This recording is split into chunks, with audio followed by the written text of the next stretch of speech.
ஆதி திராவிடர் மற்றும் பழங்குடி நலத்துறை இது எல்லாருக்குமே தெரியும்.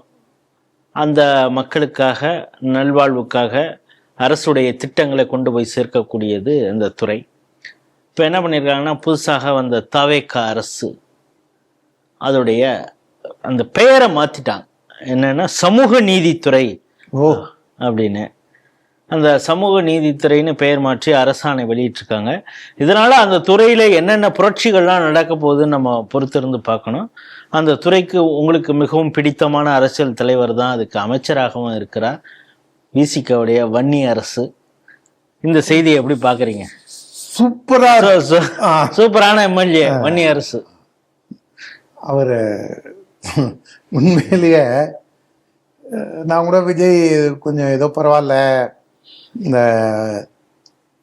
108 சீட்டு ஜெயிச்சிருக்காரு, மக்களும் ஒரு நல்ல மேண்டேட்டை கொடுத்துருக்காங்க, இதோட திமுகவை கூப்பில் உட்காத்தி வச்சிருவாரு அப்படின்னு நம்ம யோசிச்சோம்னா, இந்த வன்னி அரசு சூப்பரா இருக்க அந்த அரசு இருக்கான்ல, இந்த மாதிரி ஆளுங்களெல்லாம் அமைச்சரவையில் வச்சுக்கிட்டு அவர் என்னத்த பண்ண போறாரோ பார்ப்போம். ஒருவேளை இந்த பயலெல்லாம் கயட்டி விட்டாதான் நிம்மதியாக இருக்க முடியுங்கிறதுக்கு தான் அவர் சில அரசியல் சித்து வேலைகள்லாம் ஈடுபடுறாரோ என்னமோ பார்ப்போம். அதை பொறுத்து இருந்து பார்ப்போம். எனக்கு என்ன அப்படின்னா, இதில் 2 கருத்து. ஒன்று இதே இந்த சூப்பரான அரசு தான் என்ன சொன்னார், இவங்க இந்த பல்லர்கள் தேவேந்திர குல வேளாளர்கள் பட்டியலினத்தை விட்டு வெளியேறணும், வெளியேறிட்டா சரியாயிடுச்சா அப்படின்னு கேட்டவர். அதனால் அப்படியே இது வந்துருமா, நான் அப்படியே வானம் பொத்துக்கிட்டு வந்துருமா அப்படிலாம் நக்கல் பண்ணவர் கண்ணாடி முன்னாடி நின்று இதையும் யோசிச்சிருக்கலாம். கண்ணாடி முன்னாடி நின்று இவரும் நாங்கள் இதை சமூக நீதின்னு மாத்துறோம் அப்படின்னோடனே இவரே ஏய் ஏண்டா அப்படி பெணாத்துற, நம்ம ஒரு அமைச்சராக மாண்புமிகு அமைச்சராக தான் அவருடைய பாயிண்ட் வாய்ஸ் அவரே சொல்லிக்கலாம். சமீபத்தில் ஒரு வீடியோ வந்தது, அவரே பக்கத்தில் வராத அப்படின்னு. அவரு அதுல பக்கத்துல வராதேன்னு நம்ம வெறும்னு சொல்லக்கூடாது.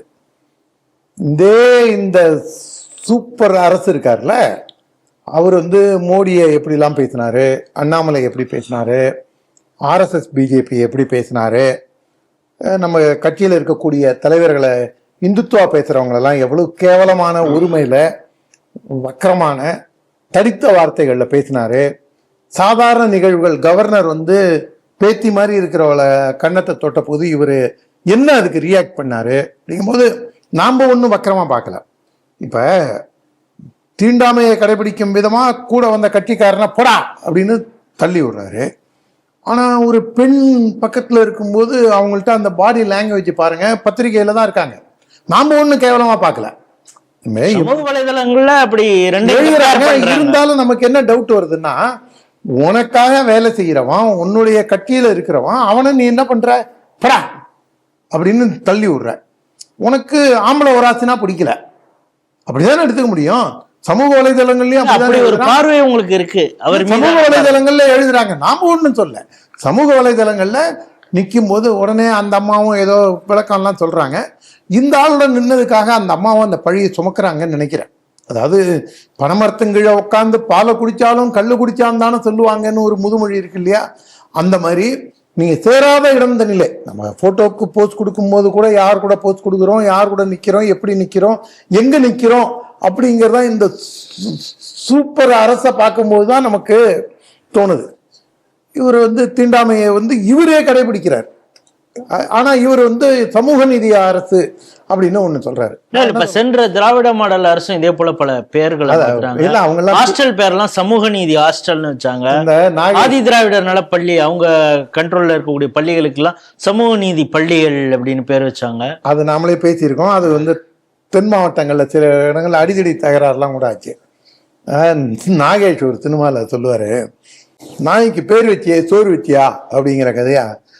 டிபார்ட்மெண்ட் பேரை மாத்திட்டா சரியாயிடுமா? நீங்க அந்த இழுக்க துடைக்கணும் அப்படின்னா, நீங்க பட்டியலின சகோதரர்களுக்கு ஆந்திரால என்ன பேரு? ஆதி ஆந்திரர்கள். கர்நாடகாவில் என்ன பேரு? ஆதி கன்னடர்கள். கேரளால ஏதோ ஒரு பேரு. ஆனா தமிழ்நாட்டில் மட்டும் அது என்ன ஆதி திராவிடர். விளக்கமாத்துக்கு என்ன பட்டு குஞ்சலம்?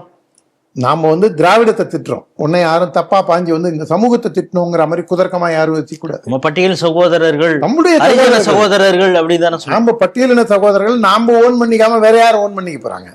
ஆனா நீங்க என்ன பண்ணிருக்கணும், இப்ப ஆதி தமிழர்கள்னு தான் நீங்க வச்சிருக்கணும். நீ இப்ப சமூக நீதி அப்படின்னு வைக்கிறதுனால நீ அவங்களுக்கான ஏதாவது நலன் வந்துட போதா?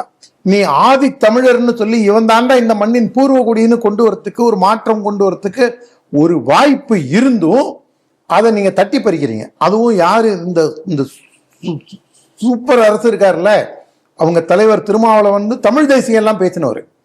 தமிழ் தேசியம் பேசி இன்னைக்கும் நாளைக்கும் இன்னும் வருங்காலத்திலையும் தமிழ் தேசியத்துக்கு தன்னை ஒரு அடையாளமாக, தன்னை ஒரு பாதுகாவலனாக, அதற்காக தொண்டாற்றக்கூடிய ஒரு சேவகனாக தன்னை முன்னிறுத்தி கொள்ளும் திருமாவளவனே என்ன பண்ணிருக்கணும்? என்னங்க இது சமூக நீதினு 19 ரூபாய் ஏங்க மாத்துறீங்க? நீங்க ஆதி திராவிடருங்கிறது நம்ம இந்த சமூகத்துக்கு இழைக்கப்பட்ட ஒரு இழுக்கு. திராவிடன்னே ஒரு இனம் இல்லாத போது இடப்பெயரால குறிக்கப்பட்டதுக்கு போய் நீ ஒரு இனம்னு கொண்டு போய் அவங்க தான் வச்சாங்கன்னா, தப்பா வச்சாங்கன்னா நாம் அதை திருத்தறதுக்கு ஆதி தமிழர்னு வைப்போம், பிரைடு தமிழன் அப்படிங்கிறதான ஒரு முறை இதா இருக்க முடியும். நீங்க சமூக நீதிங்கும் போது அது எல்லாமே உள்ளடக்கி வந்துடுது. அதுல தமிழ் சமுதாயத்துக்கு சம்பந்தம் இல்லாம அந்நிய மதத்தவர்களும் அதுக்குள்ளதான் அதே லிஸ்ட்ல தான் வரப்போறாங்க. ஆனா நீங்க இந்த குறிப்பிட்ட இந்த சமுதாயத்தின் நலனை பாதுகாப்பதற்காக உருவாக்கப்பட்ட இந்த துறைக்கு ஆதி தமிழர் துறை என்று பெயர் வைப்பதுதான் சால சிறந்ததாக இருக்கும். ஆனா இவங்க வந்து பேரை மட்டும் சூப்பரா வைக்கிறாங்க. சிங்கப்பெண் அப்படின்னு ஆரம்பிச்சு அது எந்த லெவல்ல இருக்குன்னு காலப்போக்கில் தான் பார்க்கணும். ஏன்னா இவங்க இப்ப அதுவும் இதுல ஒரு பிரச்சனை சிக்கல் என்னன்னு வச்சுங்களேன், ஜோசப் விஜய் அப்படின்னு முதல்ல ராஜா அண்ணன் சொல்லும் போது ஊரே சேர்ந்து அவரை பிராண்டி இது பண்ணிச்சு. ஆனா தேர்தல் ரிசல்ட் வந்த அன்னைக்கு பாத்தீங்கன்னா சன் டிவி மட்டும் நொடிக்கு 100 தடவை ஜோசப் விஜய் ஜோசப் விஜய் ஜோசப் விஜய்னு ஒப்பாரி வச்சான். அதை விட திமுக ஒரு எம்எல்ஏ முன்னாள் அமைச்சர் ஜோசப் விஜய்ங்கிறதுனால தானே நீங்களாம் ஓட்டு போட்டீங்க. அனிதா ராதாகிருஷ்ணன் திருச்செந்தூர்ல நன்றி அறிவிப்பு கூட்டத்துக்கு போகும்போது எல்லாரையும் பார்த்து, அதுவும் கிறிஸ்துவர் மெஜாரிட்டியா இருக்கிற ஏரியால போகும்போது என்ன சொல்றாரு அவரு, இங்க வந்து நான் வெறும் அனிதா ராதாகிருஷ்ணன் இருக்கிறதுனால எனக்கு ஓட்டு போடல, ஜோசப் ராதாகிருஷ்ணன் பேர் வச்சிருந்தேன்னா எனக்கு தானே நீங்க ஓட்டு போட்டிருப்பீங்க அப்படின்னா கிறிஸ்துவர்களை மதவெறியர்கள்னு நாம சொல்லல, திமுக காரன் சொல்றான். அதே இஸ்லாமியர்களையும் என்ன மாதிரி சாரி பேசியிருக்காங்கிறது தெரியும். இது ஐயுஎம்எல்ஏ வந்து பாகிஸ்தான் கட்சி, தடை செஞ்சிருக்க வேண்டிய கட்சின்னு எல்லாம் பேசியிருக்காங்க.